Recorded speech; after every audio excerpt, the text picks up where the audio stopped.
Have you ever wondered what secrets your neighbors might be hiding? This is the extraordinary true story of Eleanor Mills, a woman whose life was defined by contradiction.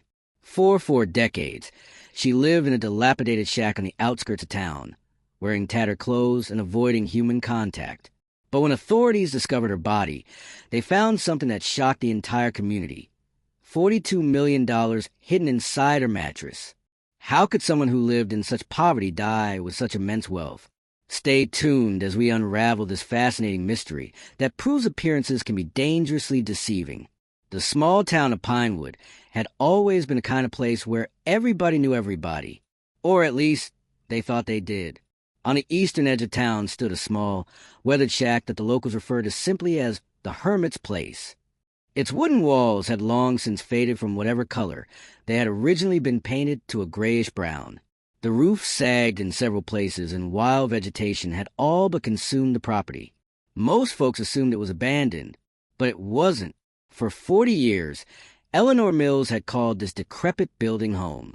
The few who had glimpsed her described an elderly woman with a permanent stoop, dressed in layers of mismatched clothing regardless of the season. Her silver hair hung in an unruly tangle down her back, and her weathered face rarely made eye contact with passers-by. She'd come into town once a month, like clockwork, recalled Jim Danvers, owner of the local grocery store. Always on the third Tuesday, always with a handwritten list, always paying an exact change, counting out pennies one by one from an old leather coin purse. Eleanor purchased only the essentials: beans, rice, salt, occasionally some root vegetables. Nothing fancy, nothing expensive. She never spoke beyond what was necessary, and she left as quickly as she arrived, pulling a small red wagon behind her to transport her modest purchases back to her shack. Children in Pinewood grew up hearing tales about crazy Eleanor. Parents used her as a cautionary tale. Study hard, or you'll end up like that old woman in the shack, they'd say. Teenagers occasionally dared each other to approach her home, but few were brave enough to get close. Those who did reported seeing stacks of newspapers through the windows and hearing the low murmur of a radio playing inside. What nobody knew was that Eleanor Mills wasn't her real name, and her story began far from the quiet streets of Pinewood. Born Catherine Elizabeth Montgomery in 1933, she was a daughter of a prominent banking family in Boston. Her childhood was one of privilege and pedigree, private schools, debutante balls, and summers in Europe. By all accounts, she was brilliant, graduating with honors from Radcliffe College in 1955 with a degree in economics. Katie was remarkable, said Margaret Holloway, one of the few people still alive who knew her during those years. She had a mind for numbers that was almost supernatural. She could look at columns of figures and see patterns that nobody else could see. After college, Catherine took a job at her family's bank, quickly rising through the ranks despite the gender biases of the era. By 30, she was managing a significant portion of the bank's investment portfolio with remarkable success.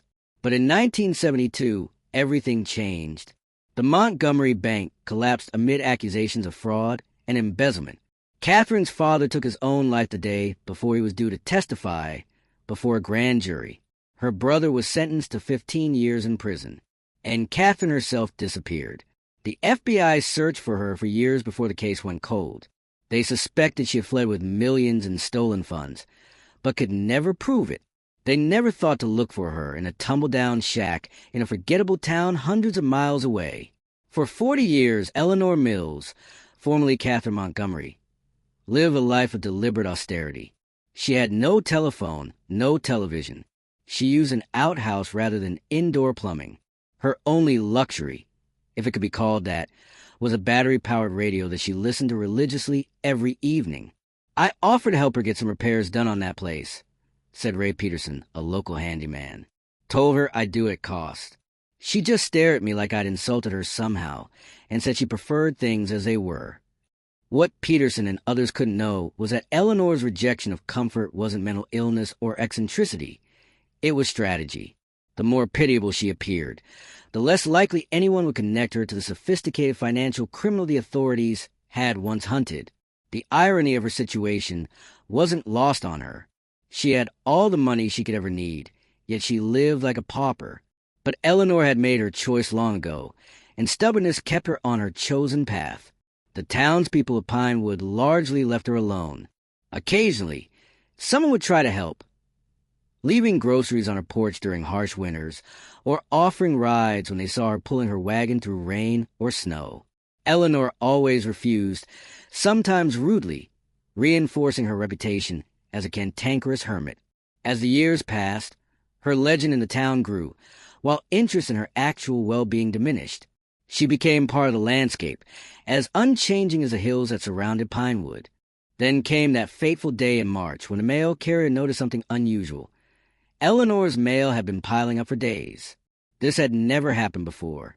Concerned, he knocked on her door. When there was no answer, he peered through a window and saw her still form on the bed. The authorities were called. The local sheriff, along with an ambulance, arrived at the property. They found Eleanor Mills, aged 89, peacefully deceased in her sleep. The coroner would later determine she had died of natural causes, simply an elderly woman whose heart had stopped beating. It might have ended there, an unremarkable conclusion to an unremarkable life. Eleanor would have been buried in the local cemetery, perhaps with a simple service attended by curious townspeople rather than actual mourners. Her shack would have been torn down, the land reclaimed by nature.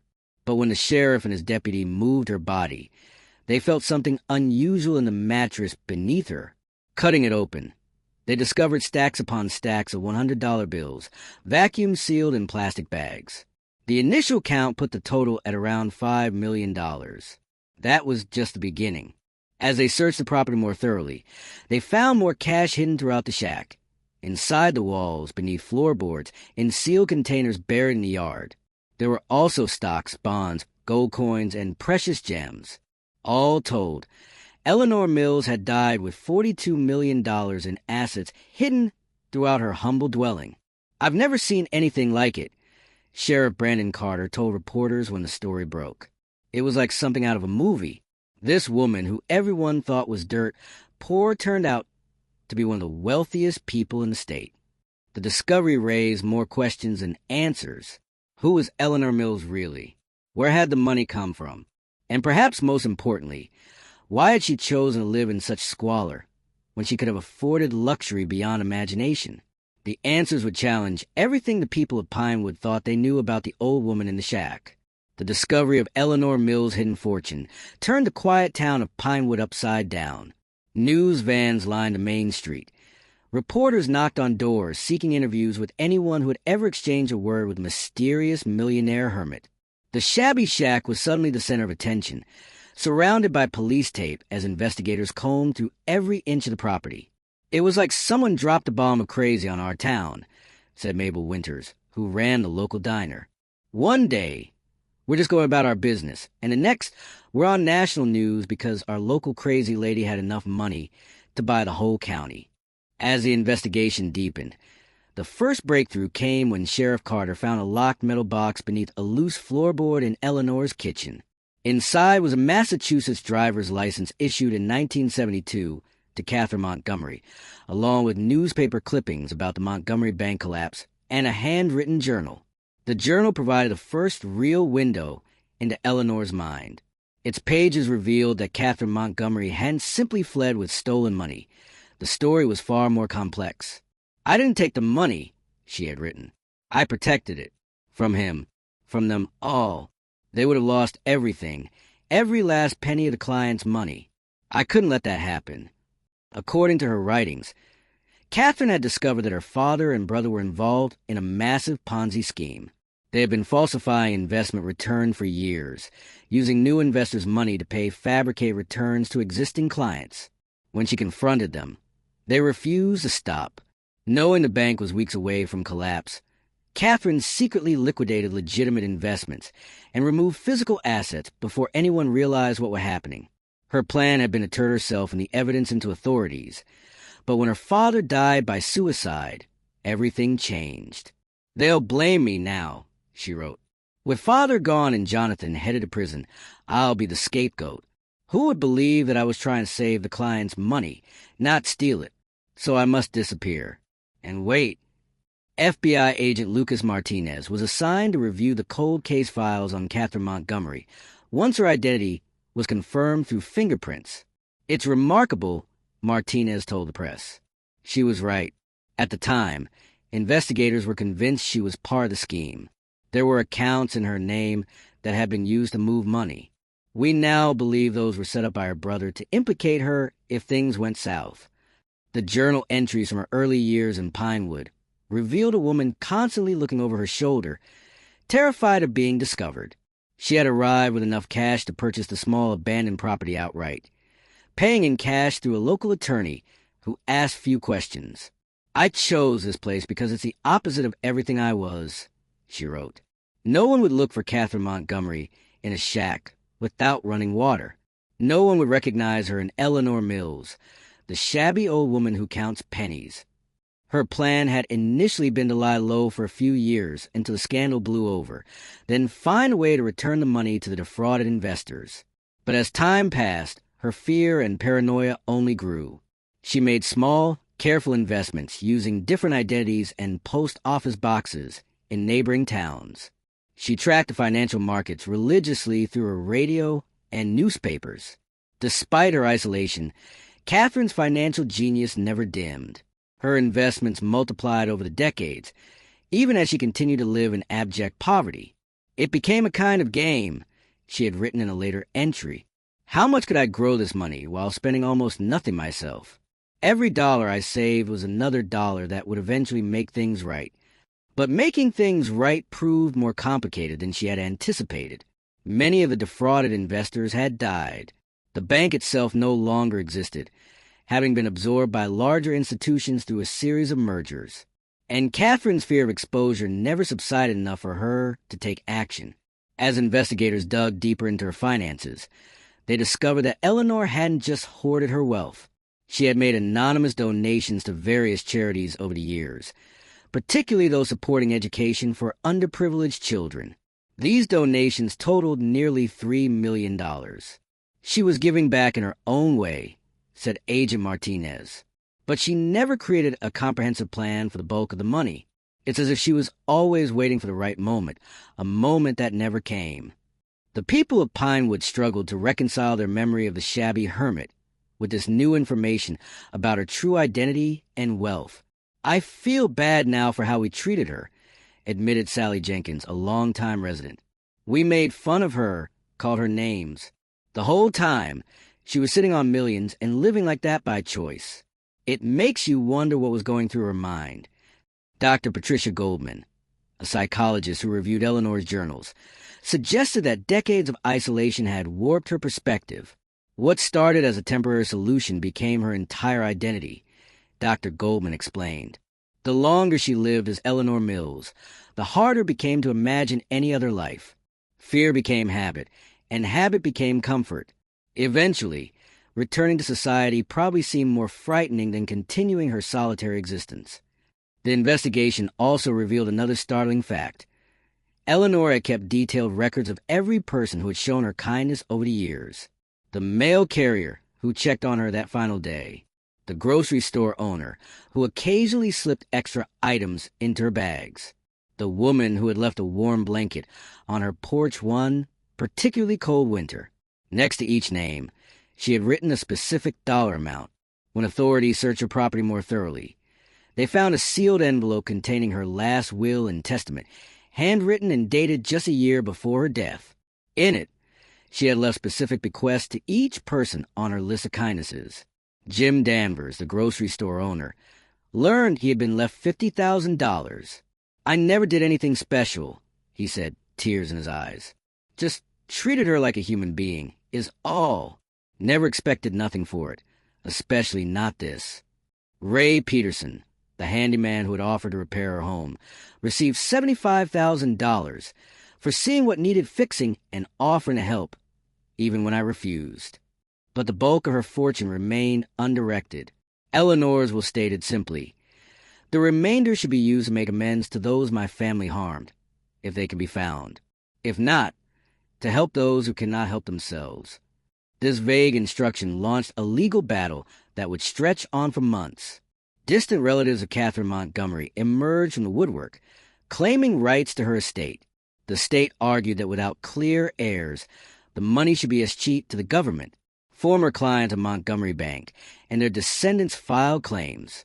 Meanwhile, the shack that had been Eleanor's home for 4 decades became something of a macabre tourist attraction. People drove from neighboring states just to take selfies in front of the dilapidated building, where a millionaire had chosen to live like a pauper.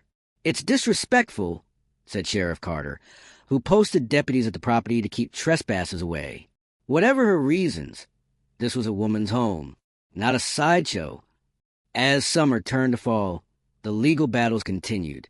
Forensic accountants worked to trace the original Montgomery Bank funds, attempting to determine which part of Eleanor's fortune derived from legitimate investments and which might still be considered ill-gotten gains from her family's fraud. The story attracted the attention of true crime podcasters, documentary filmmakers, and book publishers, all eager to tell the tale of the wealthy hermit of Pinewood. Offers for movie rights poured in. Everyone wanted a piece of Eleanor Mills' story, just as they wanted a piece of her fortune. "The irony wouldn't be lost on her," remarked Agent Martinez. "She spent her life avoiding attention, and in death, she's become a sensation." As winter approached, another discovery was made when investigators located a safe deposit box in a bank 30 miles from Pinewood.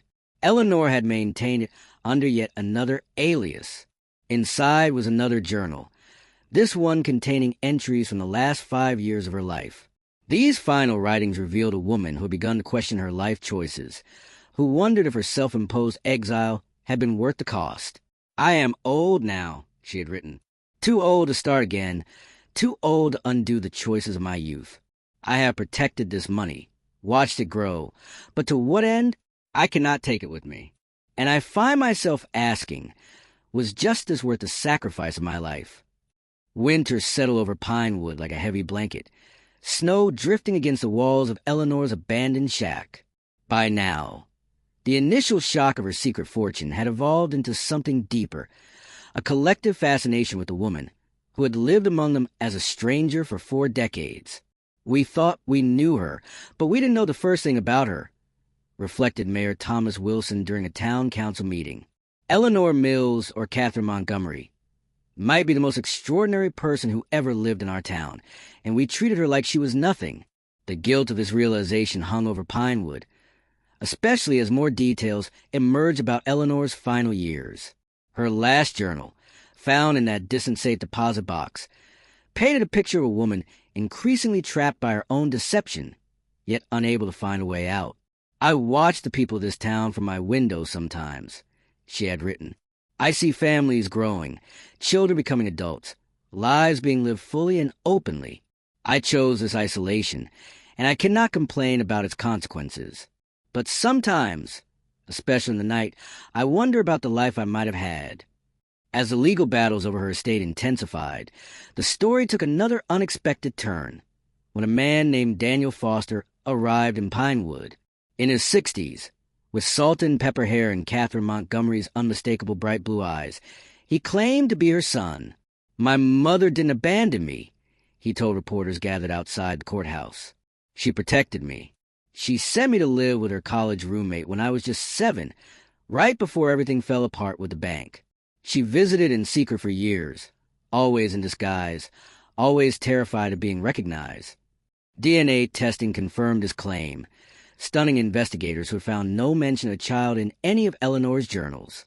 But Daniel had letters, dozens of them, written in the same distinctive handwriting as Eleanor's journals, chronicling her thoughts as her son grew up from a distance. "She was always watching over me," Daniel explained. "Paid for my education through anonymous trusts, sent gifts through a friend. She made sure I had everything I needed, except her. That was the sacrifice she made." The discovery of a direct heir simplified some of the legal complications surrounding Eleanor's fortune, but Daniel Foster proved to be as surprising as his mother. Rather than claiming the entire estate for himself, he announced his intention to honor the spirit of Eleanor's will. "My mother spent her life trying to atone for a crime she didn't commit," he said. "I won't undo that work now. The money should go where she wanted to go, back to the people who were harmed by my grandfather and uncle's fraud." Working with investigators and lawyers, Daniel helped establish the Montgomery Restoration Fund, dedicated to tracking down the original victims of the bank collapse and their descendants. For those who couldn't be found, the money would support educational scholarships and small business loans in communities affected by financial fraud. It's what she would have wanted, Daniel insisted. She lived like a pauper not because she was crazy, but because she didn't believe the money was hers to spend. As for Eleanor's modest bequests to the townspeople who had shown her kindness, Daniel ensured these were distributed first, often delivering the checks personally and listening to stories about his mother's life in Pinewood. She remembered every kindness, he told Jim Danvers as he handed over the check for $50,000. Every single one. That's the kind of person she really was, beneath all the secrets. The town of Pinewood continued to grapple with the complex legacy of their mysterious resident. Some suggested renaming the local library after her, while others felt that would be missing the point of her carefully maintained anonymity. She didn't want recognition, argued Mabel Winters at a town meeting. She wanted to disappear. Maybe we should respect that. In the end, they compromised. The shack was carefully dismantled, with archaeologists documenting every hiding place where Eleanor had secreted her fortune. In its place, a simple community garden was established, with a small plaque that read only, in memory of Eleanor Mills, who taught us that people contain depths we cannot fathom. Daniel Foster visited the garden the day it opened, planting a rose bush in one corner. She loved roses, he told Sheriff Carter, who had become something of a friend during the months of investigation. The one luxury she allowed herself at the bank was fresh roses on her desk every Monday. I remember that from when I was very small. As spring bloomed in Pinewood, the sensation around Eleanor's story began to fade. The news vans departed. The documentary crews packed up their equipment, and the town slowly returned to its quiet rhythms. But something had changed permanently. The people of Pinewood looked at each other differently now, with the awareness that behind every familiar face might lie an entire universe of untold stories. Eleanor's legacy isn't really about the money, reflected Reverend Hayes during a Sunday sermon. It's about judgment, how quick we are to judge others based on appearances, and how little we truly know about the battles others are fighting. A year after Eleanor's death, the Montgomery Restoration Fund had identified and compensated over 200 families affected by the bank's collapse 50 years earlier. For many, the unexpected windfall from a woman they'd never met brought not just financial relief, but a sense of long-delayed justice. "My father lost everything when that bank went under," said Martha Simmons, 73, whose family received a substantial settlement. "He never recovered. Not really. He died believing the system had failed him. I wish he could know that someone spent their entire life trying to make it right." Daniel Foster settled in Pinewood temporarily to oversee the distribution of his mother's estate. He rented a small house on Maple Street, becoming a part of the community his mother had observed but never truly joined. "I'm getting to know her through the town that was her home," he explained. "Every person who remembers her gives me another piece of the puzzle." The final accounting of Eleanor's fortune came to $42,367,281.09. Beyond the cash and investments, investigators discovered she had maintained detailed records of every penny of the original stolen funds, tracking their growth over decades through compound interest. She was planning to return it all eventually, concluded Agent Martinez in his final report. With interest, her notes show she had calculated exactly how much each defrauded investor should receive based on what their original investment would have grown to under legitimate management. Eleanor's meticulous financial records provided invaluable evidence in closing the decades-old case of the Montgomery Bank fraud. Her brother Jonathan, who had been released from prison in the late 1980s and built a new life under an assumed name in Arizona, was located but not charged with additional crimes. She did want more punishment, Daniel explained, having found letters his mother had written to her brother but never sent. She just wanted restoration. That's why she lived the way she did. She was restoring what had been broken, dollar by dollar, year by year. The Montgomery case was studied in law schools and business ethics courses across the country. Here was a woman who had sacrificed everything, her identity, her comfort, her relationships, to right a wrong she hadn't committed. Was it worth it? Journalists often asked Daniel, seeking the easy quote, the moral of the story. His answer was always the same. That's not for me to say. She made her choice and lived with it. The question isn't whether it was worth it, but whether we would have the courage to do the same in her position. As the second anniversary of Eleanor's death approached, Daniel Foster arranged for a small gathering at the community garden. The rose bush he had planted had flourished, spreading fragrant blooms across one corner of the space. The townspeople who had known Eleanor, really known her, not just a myth of her, gathered to share memories. She always said please and thank you, recalled Jim Danvers. Even when she was counting out pennies for a can of beans, she was unfailingly polite. That's something, isn't it? That level of dignity. She listened to classical music on that old radio, added Ray Peterson. Sometimes I'd be working nearby and hear Mozart drifting out from that shack. Incongruous, that's the word. Beautiful music from a place that looked so broken down. As the afternoon sun began to set, Daniel placed a small framed photograph on the garden bench. The only picture of Catherine Montgomery that hadn't been part of news reports about the bank scandal. In it, a young woman with bright eyes and a determined expression looked directly at the camera, a subtle smile playing at her lips. This is who she really was, he said simply, before life forced her to become someone else. The townspeople of Pinewood gazed at the face of the woman they had never truly known. The brilliant financier who had lived among them as a recluse, the millionaire who had pulled a wagon of groceries through their streets, the mother who had sacrificed her own happiness to protect both her son and the victims of her family's crimes. The money hidden in her mattress was never really the story, Daniel concluded. The real fortune was her integrity, and that's something no one could ever take away from her. As twilight settled over the garden, the people of Pinewood dispersed, carried with them a story that would be told in their town for generations to come. The tale of Eleanor Mills, the hermit millionaire who had taught them all that appearances are rarely what they seem, that judgment comes easy but understanding requires patience, and that sometimes the greatest acts of courage happen in complete obscurity, witnessed by no one. In the years that followed, whenever someone in Pinewood was quick to dismiss another as strange or worthless or crazy, someone else would inevitably say, "Remember Eleanor," and that would be enough to give them pause. And perhaps that, more than the millions or the mystery, was her true legacy, a reminder to look deeper, to be kinder, and to remember that behind every life, no matter how small or odd it might appear, lies a story worth knowing.